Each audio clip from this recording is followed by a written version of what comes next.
नमस्कार दोस्तों, आप सभी का स्वागत है अंसारी सर जीएस के यूट्यूब चैनल में। इस वीडियो के माध्यम से रासायनिक अभिक्रिया के बारे में बताएंगे कि रासायनिक अभिक्रिया क्या है। जब दो या दो से अधिक पदार्थ को आपस में मिलाकर या अभिक्रिया करके एक नए उत्पाद का निर्माण होता है तो वही रासायनिक अभिक्रिया कहलाता है। अर्थात कहने का मतलब यह है कि जैसे कोई एक पदार्थ ले लीजिए, जैसे हाइड्रोजन, दूसरा पदार्थ ले लीजिए ऑक्सीजन। हाइड्रोजन और ऑक्सीजन को दोनों को आपस में मर्ज करेंगे, मतलब कि अभिक्रिया कराएंगे, आपस में मिलाएंगे, तो मिलाने के बाद एक तत्व का निर्माण होगा या एक यौगिक का निर्माण होगा जिसका नाम है H2O। हाइड्रोजन और ऑक्सीजन को जैसे मिला है तो जैसे ही मिला है H2O का निर्माण हो गया। इसी को कहते हैं रासायनिक अभिक्रिया। इस उदाहरण में आपको यहाँ पे दिख रहा है अभिकारक, यहाँ पे दिख रहा है उत्पाद। तो अभिकारक क्या कहलाते हैं कि रासायनिक अभिक्रिया में भाग लेने वाले पदार्थ। जिस रासायनिक अभिक्रिया में पदार्थ भाग लेते हैं वही पदार्थ क्या कहलाते हैं, अभिकारक कहलाते हैं। जैसे इस रासायनिक अभिक्रिया में कौन कौन से पदार्थ भाग लिए हैं? हाइड्रोजन, H2 का मतलब होता है हाइड्रोजन, O2 का मतलब ऑक्सीजन। तो ये हाइड्रोजन के दो परमाणु और ऑक्सीजन के दो परमाणु आपस में अभिक्रिया की हैं, H2O का निर्माण हो गया है। तो वही H2O का निर्माण हुआ है, तो इसी अभिक्रिया को रासायनिक अभिक्रिया कहते हैं। उसके बाद से यहाँ एक शब्द लिखा है उत्पाद। तो जब हम दो तत्वों का आपस में अभिक्रिया कराते हैं तो अभिक्रिया कराने के बाद से जो हमारा रिजल्ट प्राप्त होता है वही क्या कहलाता है, आपका उत्पाद कहलाता है। ठीक। उसके बाद से ये जो रासायनिक अभिक्रिया है, रासायनिक अभिक्रिया तापमान के आधार पर दो प्रकार की होती है। रासायनिक अभिक्रिया तापमान के आधार पर दो प्रकार की होती है, जिसमें से पहली अभिक्रिया है ऊष्माक्षेपी अभिक्रिया, दूसरा ऊष्माशोषी अभिक्रिया। हम एक एक अभिक्रिया के बारे में पढ़ेंगे। इसमें पहला अभिक्रिया है ऊष्माक्षेपी अभिक्रिया। ऊष्माक्षेपी अभिक्रिया वे अभिक्रिया जिसमें ऊष्मा का उत्सर्जन हो। ऊष्मा का उत्सर्जन का मतलब होता है कि ऊष्मा निकलेगा। तो जब किन्हीं दो तत्वों को अभिक्रिया कराएंगे तो कराने के बाद उस अभिक्रिया में से, मतलब कि जब रिजल्ट प्राप्त होगा तो उसमें ऊष्मा निकलेगा। जब ऊष्मा निकलेगा तो वही अभिक्रिया ऊष्माक्षेपी अभिक्रिया कहलाती है। जैसे लकड़ी का जलना, लकड़ी है हमारा पदार्थ हो गया, दूसरा एक पदार्थ हो गया माचिस हो गया।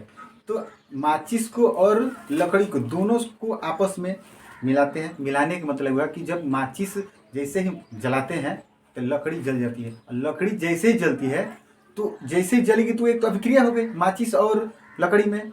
लेकिन जो हमें रिजल्ट प्राप्त होता है, तो रिजल्ट हमें क्या प्राप्त होगा? लकड़ी को जब माचिस के साथ संयोग करेंगे तो ऊष्मा निकलता है ना। तो लकड़ी का जलना ऊष्माक्षेपी अभिक्रिया का उदाहरण। उसके बाद से दूसरा उदाहरण है पानी का जमना। तो जैसे पानी को क्या करते हैं, फ्रिज में ले जाकर के रखते हैं। तो फ्रिज में रखते हैं तो कभी आपने उस पर विचार किया कि जब हम पानी को फ्रिज में रखते हैं तो क्यों जम जाता है? जब हम पानी को फ्रिज में रखते हैं तो वो पानी में जो ऊष्मा होती है वो ऊष्मा को क्या कर देती है? फ्रिज उत्सर्जित कर देती है। ऊष्मा का उत्सर्जन। पानी को जब हम फ्रिज में रखते हैं तो पानी में जो ऊष्मा जो होती है उस ऊष्मा को क्या कर देती है? उत्सर्जित कर देती है, निकाल देती है। इसीलिए वो आपका जो पानी होता है वो आपका ठोस अवस्था में चला जाता है। तो ये आपका हो गया, ये आपका जैसे में पानी का जमना, लकड़ी का जमना। समीकरण के माध्यम से कैसे समझेंगे? जैसे समीकरण में CaO प्लस H2O के साथ अभिक्रिया हुआ है तो CaOH प्लस ऊष्मा। कहने का मतलब यह है कि जब बिना बुझा हुआ चूने के साथ H2O जल को अभिक्रिया कराते हैं, जैसे आप जाते हैं मार्केट में, तो मार्केट में जाते हैं तो कैल्शियम ऑक्साइड लाते हैं, जैसे बिना बुझा हुआ चूना। और जैसे बिना बुझा हुआ चूनों को जब ला करके एक पात्र में रखते हैं, उसमें जब पानी जैसे ही मिलाते हैं तो आपने गौर किया होगा, जैसे ही पानी मिलाते हैं तो जिस पात्र में चूना को रखे रहते हैं वो पात्र क्या होता है? हीट हो जाता है और उसमें से ऊष्मा निकलने लगती है।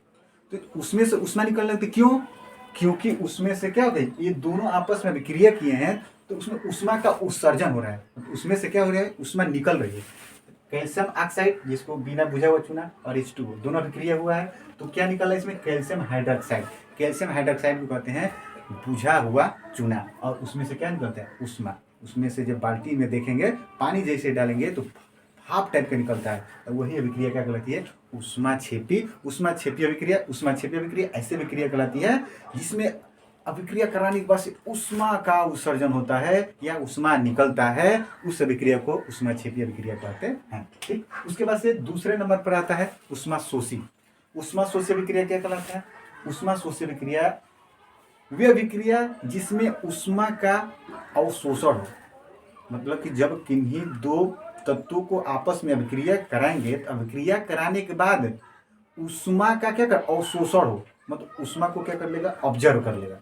जब ऊष्मा को ऑब्जर्व कर लेगा उस प्रक्रिया को कहते हैं ऊष्माशोषी अभिक्रिया।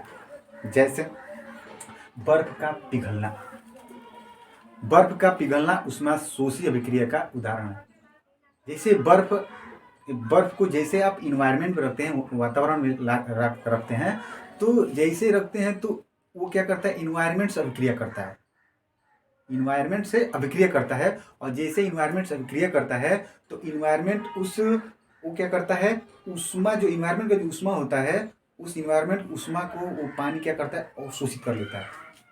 और जब अवशोषित कर लेता है वही रासायनिक अभिक्रिया और ऊष्माशोषी अभिक्रिया कहलाती है। तो उस्ताद